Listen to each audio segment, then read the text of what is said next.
ఈరోజు మనం యెహోషువ గ్రంథంలోకి వెళ్తున్నాం. ఆ 6వ అధ్యాయం. యెరికో గోడల పతనం. మనలో చాలామందికి తెలిసిన కథ ఇది. అవును, కాని మనకు తెలిసిన దానికంటే అసలు కథ చాలా విచిత్రంగా, నమ్మశక్యంగా అనిపిస్తుంది. ఒకసారి ఆ పరిస్థితిని ఊహించుకుందాం. హ్మ్, ఇశ్రాయేలీయుల సైన్యం యెరికో అనే ఒక అభేద్యమైన కోట బయట ఉంది. ఆ పట్టణం వాకిళ్లు బిడాయించుకుని ఉన్నాయి. లోపలికి గాని బయటకు గాని ఎవరూ వెళ్లడం లేదు. వాళ్ళు భయంతో వణికిపోతున్నారు. సరిగ్గా ఇలాంటి సమయంలో ఏ సేనాధిపతైనా ఏం చేస్తాడు? దాడికి ప్లాన్ చేస్తాడు కదా. ఖచ్చితంగా. కాని ఇక్కడ యెహోషువాకు దేవుడిచ్చిన ప్రణాళిక, అది యుద్ధ ప్రణాళికలా అస్సలు లేదు. అదే. సరే, ఈ వింత వ్యూహం వెనుక ఉన్న లోతైన అర్థాలేంటో విడమరిచి చూద్దాం. అవును, ఇక్కడ పరిస్థితి చాలా ఉద్రిక్తంగా ఉంది. ఒకవైపు యెరికో ప్రజలు తమ ఎత్తైన బలమైన గోడల వెనుక సురక్షితంగా ఉన్నామని వాళ్ల ధీమా. మరోవైపు ఇశ్రాయేలీలు వాగ్దాన దేశంలోకి అడుగుపెట్టడానికి ఇదే వారికి మొదటి పెద్ద అడ్డంకి. అవును, అందుకే యెహోషువకు దేవుడిచ్చిన ఆదేశాలు ఆ కాలపు ఏ సైనిక వ్యూహానికి సరిపోలవు. ఎందుకంటే ఈ అధ్యాయం యొక్క అసలు ఉద్దేశం సైనిక బలాన్ని చూపించడం కాదు. కానే కాదు. విజయమనేది మనుషుల శక్తిమీద కాదు, దేవునిమీద నమ్మకం, ఆయన మాట వినడం మీద ఆధారపడి ఉంటుందని నిరూపించడం. ఒక్క నిమిషం. మొత్తం ప్రణాళిక కేవలం నడవడం, బూరలూదడం, అరవడం. అంతే. ఒక సైనికుడుగా చూస్తే నమ్మశక్యంగా అనిపించదు. నాకైతే నా సేనాధిపతికి మతి తప్పిందేమో అనిపిస్తుంది. సరే, ఆ ఆదేశాలేంటో కాస్త వివరంగా చూద్దాం. యెహోవా యెహోషువతో చెప్పిన మాట చాలా స్పష్టంగా ఉంది. ఆ వాగ్దానం. చూడు, నేను యెరికోను, దాని రాజును, దాని యోధులను నీ చేతికి అప్పగిస్తున్నాను అని. కాని ఆచరణలో పెట్టాల్సిన ప్లాన్ అది వేరు.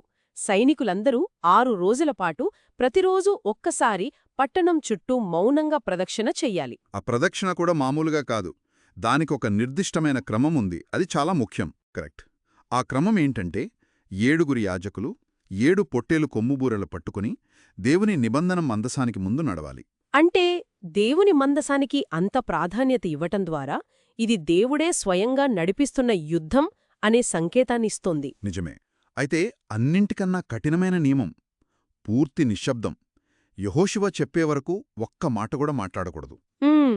7వ రోజున మాత్రం 7 సార్లు తిరిగి యాజకులు బూరలు ఊదగానే ప్రజలందరూ ఒక్కసారిగా గట్టిగా అరవాలి. అప్పుడు ఆ గోడలు వాటంతటవే కూలిపోతాయి. ఈ ప్రణాళికలో 7 సంఖ్యను పదే పదే వాడటం యాదృచ్ఛికం కాదు కదా. అస్సలు కాదు. అది ఇశ్రాయేలీయులకు ఒక స్పష్టమైన సందేశమిస్తోంది. ఈ యుద్ధం మీది కాదు, నాది. మీ బలం ముఖ్యం కాదు, నా సంపూర్ణ ప్రణాళికే ముఖ్యం అని. 7 యాజకులు 7 బూరలు 7వ రోజున 7 సార్లు. నమూనా అంతా ఇది మానవాతీతమైన సంఘటన అని నొక్కి చెప్తోంది. అంటే ఇది వాళ్ల శారీరక బలానికి పరీక్ష కాదు, వాళ్ల విశ్వాసానికి, క్రమశిక్షణకు పరీక్ష అన్నమాట. ఖచ్చితంగా. సైన్యముంది, కాని వారి పని కత్తిదూయడం కాదు, కేవలం నమ్మకంతో అడుగులు వేయడం. ఇక నిబంధన మందసం వారి మధ్యలో ఉండటమనేది దేవుడు మనతో ఉన్నాడు అనే భరోసానిస్తుంది. వాళ్ల ఆత్మవిశ్వాసాన్ని పెంచడమే కాకుండా గోడల లోపల్నుంచి చూస్తున్న యెరికో ప్రజల గుండెల్లో రైళ్లు పరుగెట్టిస్తుంది. వారికి అర్థంకాని ఒక దైవిక కర్మకాండ జరుగుతున్నట్టు అనిపిస్తుంది. సరే, ఈ వింత ప్రణాళికను వారికిచ్చారు. కాని అసలైన పరీక్ష మొదలైందిక్కడే. 6 రోజులపాటు ఒక్క మాట మాట్లాడకుండా కేవలం నిశ్శబ్దంగా ఆ గోడల చుట్టూ తిరగాలి. ఆ నిశ్శబ్దం లోపలున్నవారిపై, బయట ఉన్నవారిపై ఎలాంటి ప్రభావం చూపించుంటుంది? ఇది ఒక అద్భుతమైన మానసిక యుద్ధం. 2 వైపులా పనిచేసింది. అవును. యెరికో ప్రజల వైపునుంచి చూస్తే ప్రతిరోజూ ఉదయాన్నే ఒక భారీ సైన్యం మీ పట్టణం చుట్టూ ఒక్క మాట మాట్లాడకుండా నడుస్తూ ఉంటే ఎలా ఉంటుంది? మొదటి రోజు వింతగా ఉంటుంది. ఈ 2వ రోజు బహుశా వాళ్ళు నవ్వుకునుంటారు. కాని 3వ రోజు, 4వ రోజు ఆ నిశ్శబ్దం భయాన్ని పుట్టిస్తుంది. ఏం జరగబోతోందో తెలియని ఉత్కంఠ వాళ్ళని మానసికంగా కుంగదీస్తుంది. నేనదే ఆలోచిస్తున్నాను. మరి ఇశ్రాయేలీల సైనికుడి స్థానంలో ఉండి ఆలోచిద్దాం. వాళ్లు యుద్ధానికి సిద్ధంగా ఉన్నారు, కాని వారి నాయకుడు యుద్ధం వద్దు, నడవండి అంటున్నాడు. వాళ్ల విధేయతకు ఇది ఎంత పెద్ద పరీక్షో. మొదటి రోజు బహుశా ఉత్సాహంగా చేసుంటారు. కాని 3వ, 4వ రోజు వచ్చేసరికి వారిలో సందేహాలు మొదలై ఉండవా? ఇదేంటి పిచ్చిపని అని అనుకోనుంటారా? నిజమే. అది వారి అహాన్ని, వారి సైనిక ప్రవృత్తిని అణచిపెట్టి పూర్తిగా దేవునిపై ఆధారపడమని నేర్పే ఒక ప్రక్రియ. అంటే మీ బలం కాదు, మీ వ్యూహాలు కాదు, కేవలం నా మాట వినండి అని దేవుడు ఆచరణలో చూపిస్తున్నాడు. అవును, ఆ 6 రోజుల నిశ్శబ్దం 7వ రోజు రాబోయే విజయం కోసం వాళ్ళని మానసికంగా, ఆధ్యాత్మికంగా సిద్ధం చేస్తోంది. వారి మధ్య ఐక్యతను కూడా పెంచుతోంది. ఒక రకంగా చెప్పాలంటే గోడలు కూలకముందే వారి అహం కూలిపోవాలన్నమాట. అంతే. 6 రోజుల నిశ్శబ్దం తర్వాత 7వ రోజు కథ పతాకస్థాయికి చేరుకుంది. వాళ్ళు ఆ రోజు తెల్లవారుజామునే లేచారు. మామూలుగా ఒకసారి కాదు, ఆ ఒక్కరోజే 7 సార్లు పట్నం చుట్టూ తిరిగారు. ఆ చివరి ప్రదక్షిణలో ఉత్కంఠ ఏ స్థాయిలో ఉంటుందో ఊహించుకుంటేనే రోమాలు నిక్కబొడుచుకుంటాయి. అవును, ఆ ఉద్రిక్తత శిఖరస్థాయికి చేరుకున్న క్షణమది. 6 రోజులపాటు అణచిపెట్టుకున్న శక్తి, నమ్మకం, ఉత్కంఠ అన్నీ ఒక్కసారిగా ప్రజ్వలిల్లే సమయం. 7వసారి యాజకులు బూరలు గట్టిగా ఊదగానే యెహోషువ 6 రోజులుగా ఎదురుచూస్తున్న ఆ మాట చెప్పాడు. గట్టిగా అరవండి, యెహోవా ఈ పట్టణాన్ని మీకు అప్పగించాడు. ఆ క్షణం లక్షలాది మంది గొంతులొక్కసారిగా పెగిలాయి. 6 రోజుల నిశ్శబ్దాన్ని చీల్చుకుంటూ వచ్చిన ఆ కేకతో పాటు ఆ దృఢమైన గోడలు పేకమేడల్లా కూలిపోయాయి.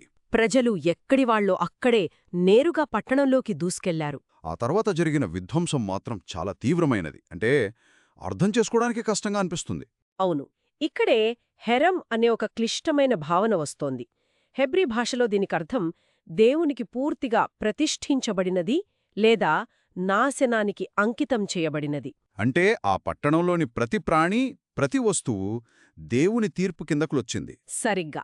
ఇది సైనికులు దోచుకోవడానికి చేసే యుద్ధం కాదు, దైవిక తీర్పు అమలుగా దీన్ని వర్ణించారు.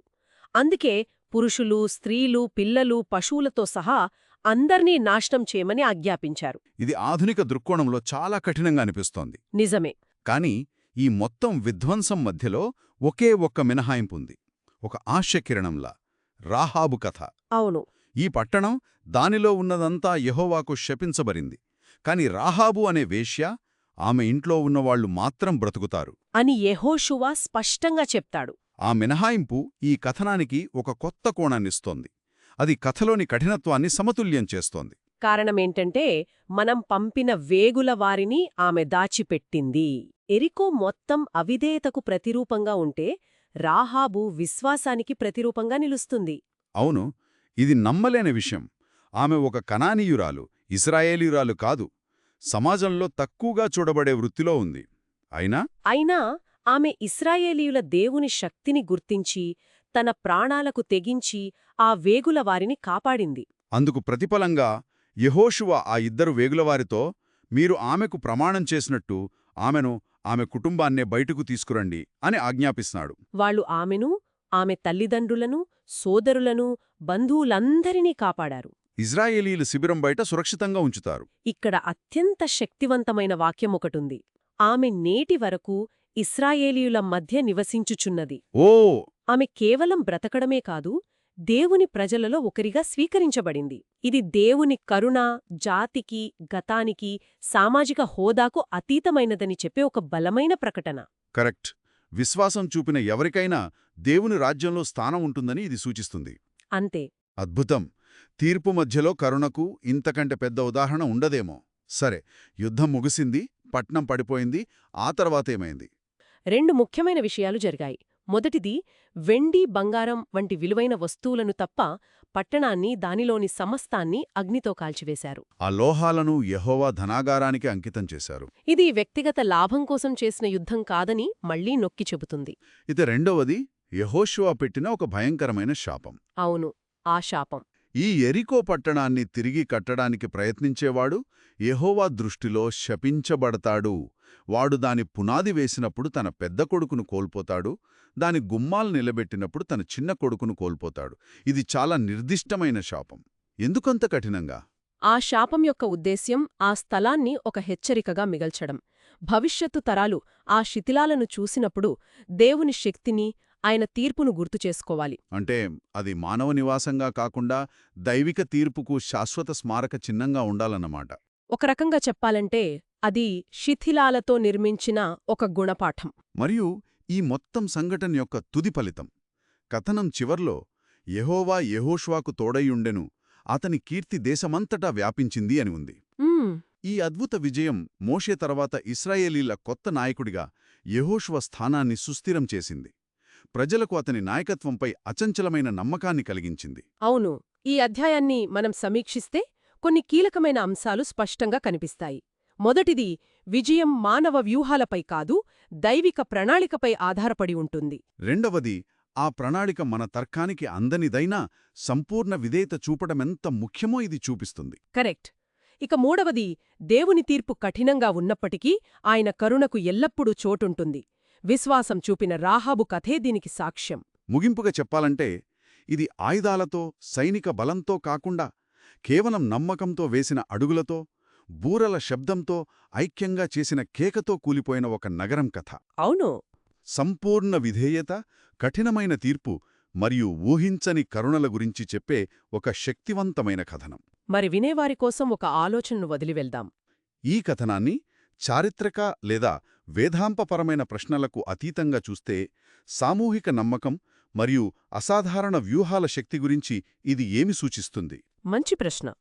ఉపరితలానికి తర్కబద్ధంగా అనిపించకపోయినా ఒక క్రమశిక్షణతో కూడిన సమిష్టి చర్య, సంప్రదాయ పద్ధతులు సాధించలేని ఫలితాన్ని ఎలా సృష్టించగలదు? ఇది కేవలం ఒక పురాతన కథ మాత్రమేనా? లేక అసాధ్యమనిపించే లక్ష్యాలను ఎదుర్కొంటున్నప్పుడు విశ్వాసం, ఐక్యత మరియు ధైర్యంతో కూడిన ప్రత్యామ్నాయ మార్గాల గురించి ఇది మనకు ఇప్పటికీ ఏదైనా నేర్పుతుందా?